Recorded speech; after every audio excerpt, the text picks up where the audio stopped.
नमस्कार मित्रों, मैं हूं प्रकाश पांडे और आप देख रहे हैं अत्याधुनिक भारत न्यूज़ का समाचार प्रथम संस्करण। मित्रों, बहुत दिनों से मैं करीब पिछले 6 महीनों से कोई वीडियो नहीं बना रहा था, लेकिन वर्तमान परिस्थितियों ने कुछ इस तरह से मजबूर किया कि मुझे ये वीडियो बनाने के लिए तत्पर होना पड़ा और आज ये वीडियो आपके सामने आ रहा है। बात हो रही है समाजवादी पार्टी के नेता और सांसद, उसके नेता, उन्हें पता नहीं किस प्रकार का, किस बात का उनको विरोध है या क्या है, समझ में नहीं आता। या तुष्टीकरण की बात है। आपने पिछले दिनों तमिलनाडु में सुना होगा और देखा होगा कि वहाँ के जो मुख्यमंत्री हैं स्टालिन, उनके सुपुत्र ने भारत में युगों से चले आ रहे सनातन धर्म को एक बीमारी कहा था और इसे मिटाने की बात कही थी। लोग सनातन को समाप्त करने की बात कह रहे हैं। अब समाजवादी पार्टी को पता नहीं कौन सा रोग लग गया है कि उनके सभी नेता और स्वयं उनके अध्यक्ष भी हिंदू या सनातन की मान्यताओं, उसकी परंपराओं, उनके महापुरुषों, उनके त्योहारों, जो कुछ भी है, इनको हर हाल में उसका विरोध करना है और उसके विरुद्ध बात करना है। बात समझ में आती है कि हो सकता है राजनीति हो, लेकिन ऐसे भी क्या राजनीति? मैं जो हूं, क्या वो रह कर मैं किसी की मदद नहीं कर सकता?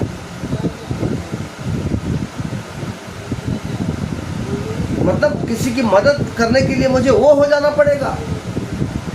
ये कहाँ की बात हुई? उनके ही एक नेता थे समाजवादी पार्टी के, जो बहुजन समाज पार्टी से निकलकर समाजवादी पार्टी में आए थे, स्वामी प्रसाद मौर्य। उन्होंने क्या नाम है बेटा? Your name? और अब पहले तो very nice English medium student all of you, then Hindi medium के हैं आप लोग, फिर भी इंग्लिश तो बोलते हैं आप लोग। अच्छा, वेरी नाइस वेरी नाइस। क्या बनाया आपने बेटा? उन्होंने औरंगजेब की फार्म हाउस है। Very nice. क्या होता है इसमें, कुछ बताएंगे इसके बारे में? बहुत सारे कसीदे पढ़े और उन्हें बहुत अच्छा शासन बताया, जबकि सभी लोग जानते हैं, इतिहासकारों ने इस बात की पुष्टि की कि औरंगजेब दुष्ट प्रकृति का एक क्रूर शासक था, जिसने अपने 49 सालों के शासनकाल में करीब 48 लाख हत्या की। ये फिल्म आई है, वेरी नाइस वेरी नाइस, जिसके बाद ही लोग अलग अलग तरह की बातें कर रहे हैं। कोई मुगल बनना चाह रहा है तो कोई उनके बारे में कुछ भी बढ़कर बातें करना चाह रहा है, जबकि भारत के मुसलमानों का मुगलों से कोई लेना देना नहीं। सभी जानते हैं कि प्रथम मुगल शासक जो बाबर था, वो भारत का रहने वाला नहीं था, वो एक आक्रमणकारी था। और इब्राहिम लोधी उस समय 15वीं शताब्दी की बात है, उस समय दिल्ली में कौन से मीडियम के हैं आप लोग? English medium. विच स्टैंडर्ड? बहुत बहुत थोड़ा क्रूर शासन क्या बनाया आपने बेटा? बर्मानी तरीके से समाचार रखा, जिसके कारण उसके जो सरदार अच्छा। थे लोग काफी इससे नाराज हो गए। ओके। उसके खुद के चाचा अरे very nice. Daulat this is मतलब ये सेंसर से काम करता है। यस। अच्छा, what's your name? Avantika Lodhi, इन लोगों ने उससे युद्ध भी किया और and this is your team. उन्होंने बाबर ओके। को and what the name of your project? Okay okay, very nice very nice. और वो यहाँ आने के बाद व्हाट इज दिस बेटा? उसको हराया, दिल्ली पर कब्जा प्लीज किया। Tell your names. और बात का इतिहास फिर आप जानते हैं किस तरह से which type of project is this? अच्छा, वो बहुत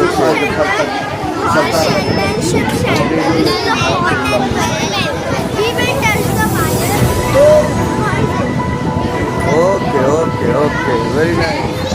शिवाजी महाराज के संभाजी उन्होंने तकरीबन 150 लड़ाइयाँ 150 से 200 लड़ाइयाँ की और इतिहास गवाह है कोई एक भी निकल नहीं है। हमारा नजीब ने क्या छल बेटा से ये? उन्हें पकड़वाया। कौन सा 40 मीडियम है आपका? English medium.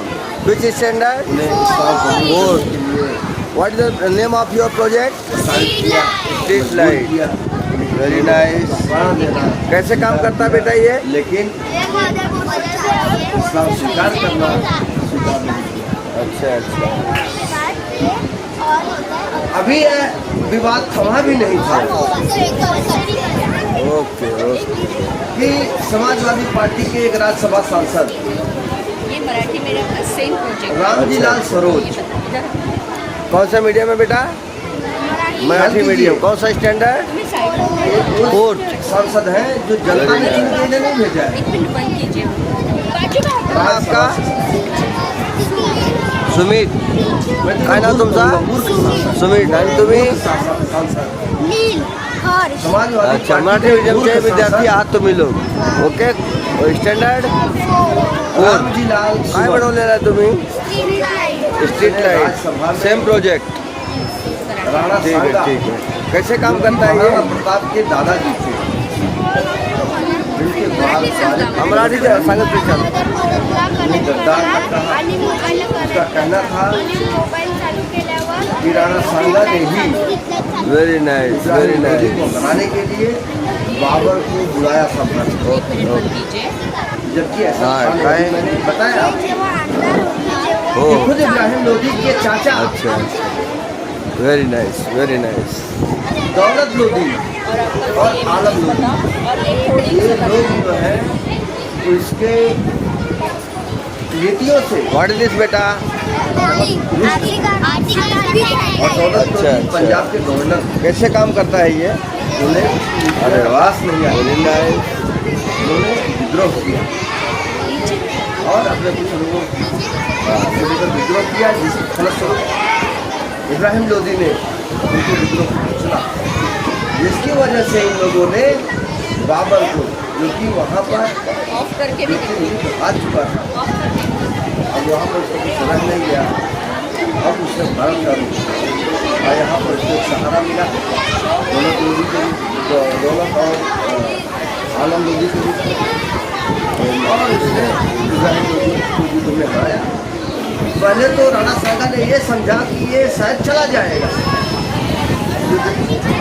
हराने के बाद में युद्ध जीत लिया बहुत सारे धन संपत्ति लेकर चला जाएगा लेकिन ऐसा बाबर ने किया नहीं वो यहाँ रहना चाह रहे हैं यहाँ पर उसके बाद जिसके नाते फिर अफगान सरदारों को मिलाकर राणा सांगा ने एक संधि एक उनको मिलाकर एक अपने विशाल सेना तैयार की और बाबर से युद्ध किया एक युद्ध में जीत भी हुई और एक युद्ध में हार भी हाँ बेटा, क्या बनाया आपने? जिसमें बास्केटबॉल. एक तीर अच्छा, कैसे काम करता है ये? और जिसकी वजह से ये आरजीबी मतलब ये कनेक्टर है और यहाँ आरजीबी लगाए हैं। अच्छा, लेकिन इतिहास करके गवाह है दिखाइए, करके दिखाओ। कि राणा सांगा जिनकी एक आंख नहीं थी, एक हाथ नहीं था और एक पैर भी नहीं था, फिर भी उन्होंने युद्ध किया। उनके शरीर पर ऊपर से लेके नीचे तक 80 घाव थे, लेकिन जिसने हार कभी स्वीकार नहीं की।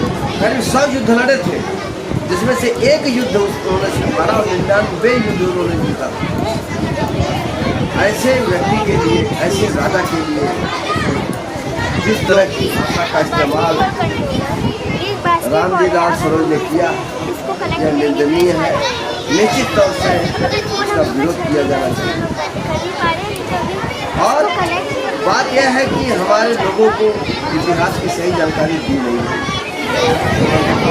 फिर से बताइए कैसे काम करता है, क्या होता है तब ये? से ही हमें भारत के सही इतिहास को पढ़ाया नहीं गया। मतलब यहाँ से आएगा गलत तरीकों से गलत तथ्यों को पेश किया गया, कनेक्ट करने का भी मैंने इसके कारण से इसका नंबर है अच्छा, अपने इतिहास से अनजान और लोग जुड़ी बातें कर जाते हैं। तो इसलिए इन सारी बातों को ध्यान में रखते हुए हम लोग को सोचना चाहिए कि हमारे जो गुड गुड पूर्वज हैं गुड। या ये जो आपकी हमारे टीम ने बनाया है? आदर्श ओके, पुरुष है, ओके, very उनके nice। विषय में हमें गलत बयान करने के पहले सोचना चाहिए, या ये लोग किसी अन्य लोगों के विषय में इस तरह की बात कर सकते हैं। और संसद भवन में इस तरह की बातें करना, और लोग सांसदों के पास विशेषाधिकार प्राप्त है कि लोग संसद में किसी के बारे में कुछ भी कह सकते हैं, उनके खिलाफ कोई मुकदमा नहीं होगा।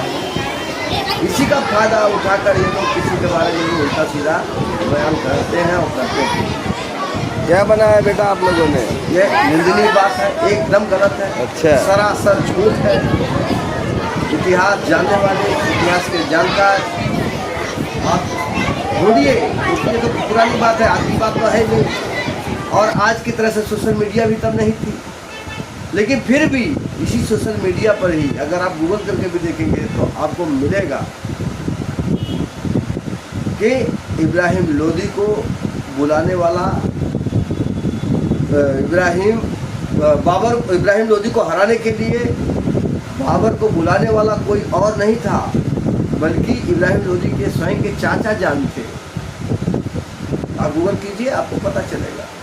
लेकिन ये लोग जिनका नाम राम लाल है, राम जी लाल, इनके माता पिता ने क्या सोच के इनका नाम राम का लाल रखा है? ये तो राम के लाल लगते नहीं हैं।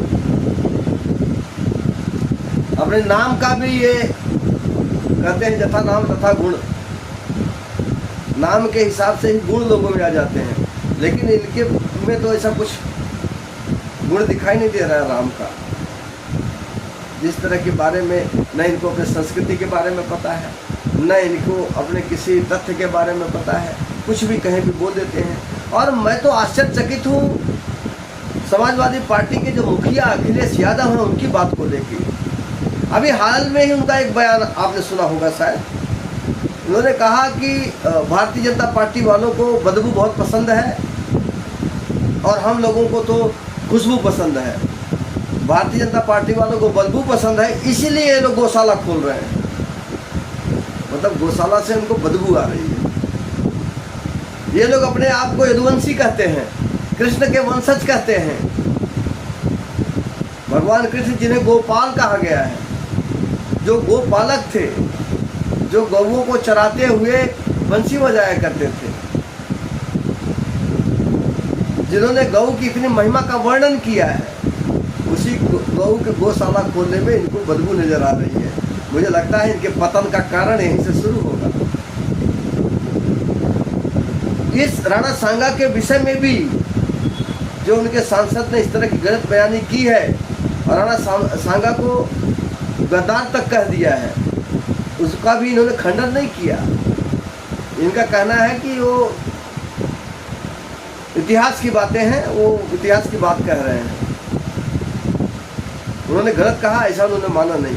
इसका मतलब है कि स्वयं अखिलेश यादव भी भारत के इतिहास के बारे में कुछ नहीं जानते हैं।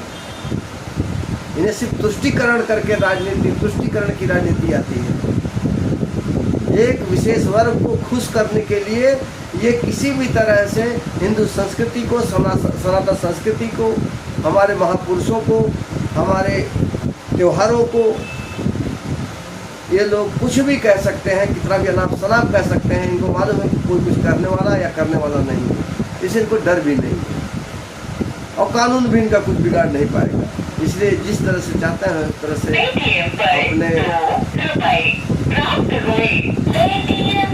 अपने ज्ञान बयानी करते हैं। मित्रों, आप लोगों का इस विषय में क्या सोचना है, आपकी क्या राय है, अपने राय हमें कमेंट के द्वारा जरूर भेजें, अपने सुझाव दें, वीडियो को लाइक करें, शेयर करें और अपने आसपास होने वाली घटनाओं से भी हमें सूचित करें। वीडियो देखने और सुनने के लिए बहुत बहुत धन्यवाद। भारत माता की जय। वंदे मातरम।